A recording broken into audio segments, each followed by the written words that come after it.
रीवा में अपराधियों के हौसले कितने बुलंद हैं। अपराधी किस प्रकार से रीवा में दहशत फैला रहे हैं, इसकी वानगी आप मेरे पीछे इस वीडियो में देख सकते हैं। वीडियो में साफ देखा जा रहा है कि एक बुजुर्ग व्यक्ति है जिसकी उम्र लगभग 50 वर्ष के लगभग होगी और 3 व्यक्ति मिलकर उसे पीट रहे हैं, यानी लगभग अधमरा कर दे रहे हैं। और सबसे बड़ी बात यह है कि जब बुजुर्ग थाने जाता है तो थाने में एफआईआर तो दर्ज कर ली जाती है, लेकिन कार्यवाही के नाम पर सिर्फ खाना पूर्ति की जाती है। मामला क्या है, तो मामला रीवा जिले के गढ़ थाने का है। गढ़ थाने का ये जो बुजुर्ग है, ये गढ़ थाने में आने वाले कलवारी गांव का है, जहां एक पटवारी आता है और ज़मीन की नाप करता है। ये जो अपराधी हैं, जो आरोपी हैं, इनकी ज़मीन इस बुजुर्ग के ज़मीन में फंस जाती है, जिसके बाद ये इतने बौखला जाते हैं कि जब बुजुर्ग खड़ा होता है तो 3 आरोपी आते हैं और बुजुर्ग को इतना मारते हैं कि जब तक वह बेदम नहीं हो जाता है। इसका वीडियो मैं आपको दिखा दूं तो साफ देखा जा सकता है कि यहाँ पर ये जो बुजुर्ग है वो खड़े हुए हैं, और इस वीडियो में मैं दिखा दूं तो आप देख सकते हैं कि ये बुजुर्ग है जो खड़े हुए हैं और ये 2 अपराधी हैं। एक अपराधी बुजुर्ग के पास पहले से खड़ा होता है और जैसे ही ये व्यक्ति पीछे से डंडा लेकर आता है तो ये जो पास में खड़ा होता है वो बुजुर्ग को पकड़ लेता है, और पकड़ने के बाद यहाँ पर ये देखिए कि गिरा करके बुजुर्ग को जमकर लाठी डंडों से पीटा जाता है। इसके बाद बुजुर्ग थाने जाता है और जो ये आरोपी हैं, जिन पर आरोपी क्या कहें कि यूं कहें कि अपराधी हैं, इनके नाम रंजीत और संदीप पटेल बताए जा रहे हैं।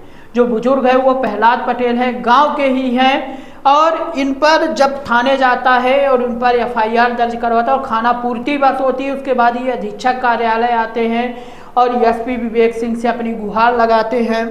तो कुल मिलाकर के वीडियो में साफ देखा जा सकता है, और ये एक सीसीटीवी रिकॉर्डिंग है।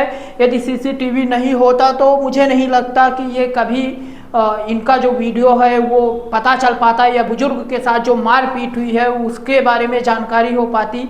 ये तो कम से कम खैर मनाइए कि सीसीटीवी था और ये पूरा कांड रिकॉर्ड हो जाता है, लेकिन इसके बावजूद भी पुलिस सिर्फ खाना पूर्ति कर रही है और कार्रवाई के नाम पर अभी तक कुछ भी नहीं हुआ है। और जो आरोपी हैं वो यूं ही खुली हवा में सांस ले रहे हैं, बल्कि यूं कहें जो पीड़ित है बल्कि वही डरा सहमा हुआ है, और लगातार पीड़ित को कहीं ना कहीं धमकी दी जा रही है। पीड़ित और उसकी बेटी ने क्या कहा है, इसको भी मैं आपको सुनवा देता हूँ। हमारा नाम है प्रहलाद पटेल। कहाँ से आए हैं? कलवारी से। क्या आप यहाँ क्यों आए हैं पुलिस अधीक्षक कार्यालय? पुलिस अधीक्षक कार्यालय में इसलिए आए हैं कि हमारी जो है तो एक अपराधी को दंड दिया जाए। क्या हुआ है? वो जो है तो हमें काम करते समय पर मारा है। क्यों मारा? कुछ तो रीजन रहा होगा ना। वो जमीन संबंधी है। क्या है? कैसे जमीन? वो जो है तो पटवारी नापने आए थे, जो वहाँ हमारे में जमीन उसकी फंस गई तो इसलिए हमें मारा है। अच्छा, उनकी जमीन आपके किसमें फंस गई थी? जी। तो आप लोग की बातचीत भी हुई होगी, वो कहे होंगे खाली करो। वो चुप हो गया, हमने कुछ नहीं बोले। वो जो है तो इधर उधर से जो है तो साइकिल लगाकर हमने काम करते बीपी सिंह पटेल के यहाँ डॉक्टर थे, उनके यहाँ गए तो वो जो है तो 3 अपराधियों ने हमें मारा है, और ये भी धमकी दे रहे हैं कि तुमको साले जान से ख़त्म कर देंगे, तेरी बेटी को भी उठवा ले जाएंगे। कौन है अपराधी? वो संदीप पटेल, रंजीत पटेल, एक अन्य है। आपके गांव के हैं या परिवार? वो हमारे परिवार के नहीं है, गांव के हैं। अच्छा जी। तो पुलिस के पास गए तो क्या कहे? वो बोलती है कि जो है तो वो बोलता है कि हमने थाने को खरीद लिया हूँ। कौन कहता है? संदीप पटेल, रंजीत पटेल। और जो है तो पुलिस वाले कोई हमारी सुनवाई नहीं कर रहे हैं सर। तो एफआईआर दर्ज हुई है? एफआईआर तो हो गई है, पर वो जो है तो कोई सुनवाई नहीं करते हैं, कहते हैं साले तुम भाग जाओ हमारे यहाँ से। कौन कहता है? पुलिस डिपार्टमेंट के। अच्छा जी। थाना प्रभारी या मुंशी या कोई और? सर हमने नहीं चिन्हते हैं उन लोगों को, हमारा ऐसा काम कभी हुआ नहीं है तो हम नहीं चिन्हते हैं।